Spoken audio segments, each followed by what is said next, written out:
I was in a crib and 2 adults were yelling.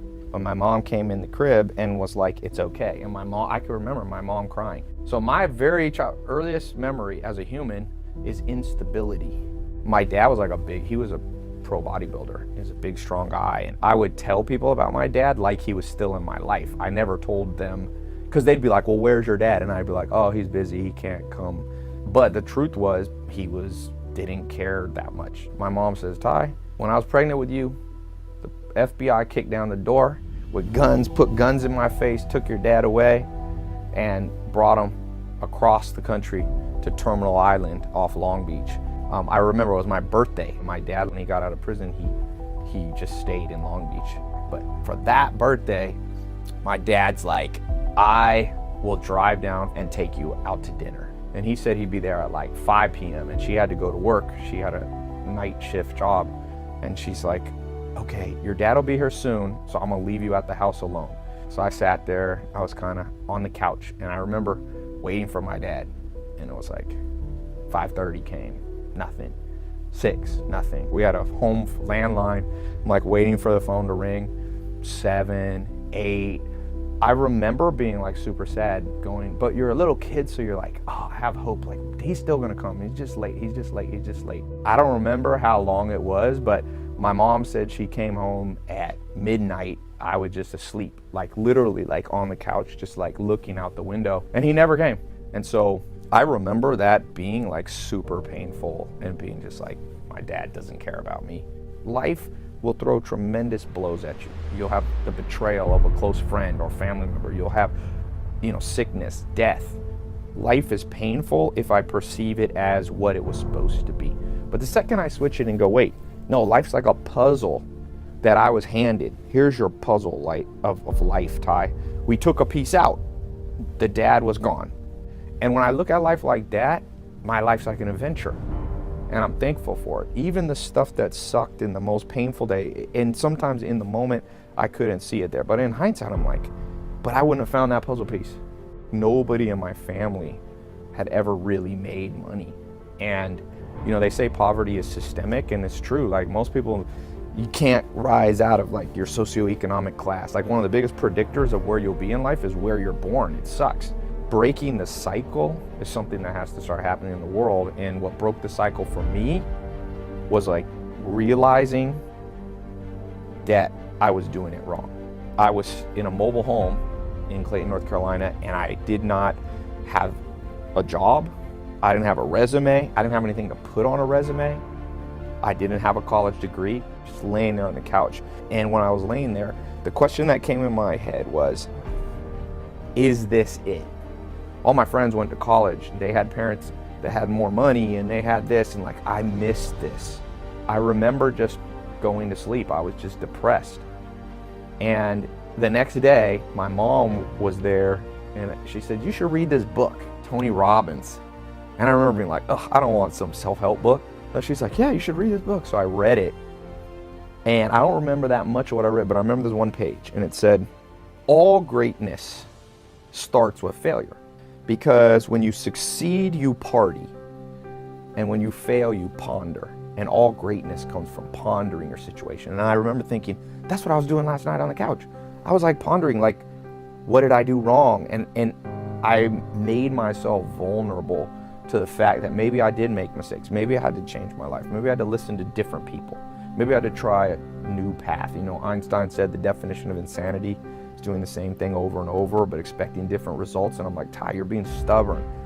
So after I read that book, I was like, I'm gonna try something new. So I went back in that mobile home. I found a Yellow Pages, and I remember flipping through it, going to the financial section, and there was this full-page ad by this guy, Mike Stainback. It said Stainback Financial Services. And I kind of pretended, I didn't lie, but I kind of pretended I was coming there to be a customer. And I get to the place and I'm like, I'm Tai, can I speak to your boss? And I'll never forget, he was sitting in like this big lazy boy chair, and he had this big mustache. He looked like Tom Selleck. I wanted to be super honest with him. I said, listen, Mike, you don't know who I am, but I know you must be successful because you got a full-page ad in the Yellow Pages. That's all I know about you. But I know that costs a lot of money. If you teach me what you know about making money, I'll work for you for free. and he was sitting like in this chair, and I was talking to him this way and he was sideways, and he just slowly pivoted his chair. You know, I've been looking for someone like you for 20 years. You come back in the morning and I'll set you up with your own office and you can work for me. And I promise you, if you listen to what I'm gonna say, one day you'll hug my neck. And he did have an office, but what he had done was he cleaned out a closet with no windows, and he had put a desk, that's where all the filing cabinets was. And I sat down on the chair and he plopped down pieces of paper and said, cold call these people. I'll give you a percentage of the money you make from them. No guarantees working for me. So I just started calling, and I sucked at it. I would call people at 6, and after 6 at night. People were like, who are you?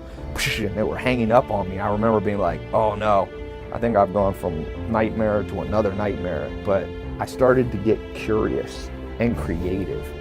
And I wrote down a few little different things I would say to the people.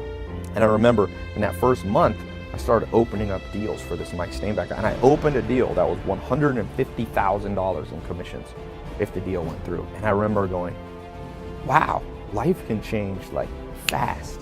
And within 9 months, I went from $0 to making 100 grand. And I remember being like, this is the pinnacle of my life. And I went out from then like a madman. I became a CFP, a certified financial planner. I got into finance. I learned, I read every book. You can either be paralyzed by what life gave you and let the pain, because there will be pain, there will be trauma. You can either let it build up and like build scar tissue that just paralyzes you, or at some point you go, the cards weren't dealt for me like I wanted, and so I'm gonna go recreate those cards. And that's what mentors were for me. And I think for every person, you got a different path that you have to do.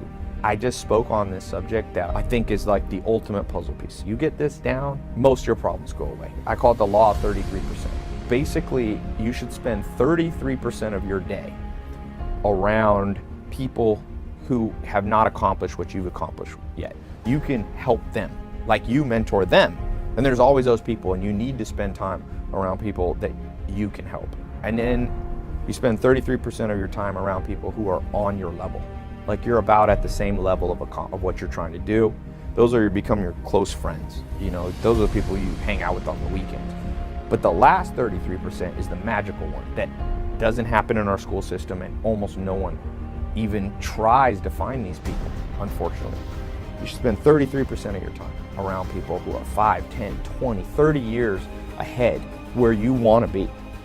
And if you do the math, that's like a couple hours a day. And now you can do it with YouTube videos. You can do it with a book. You can do it with an audio book. You can do it with Facebook videos.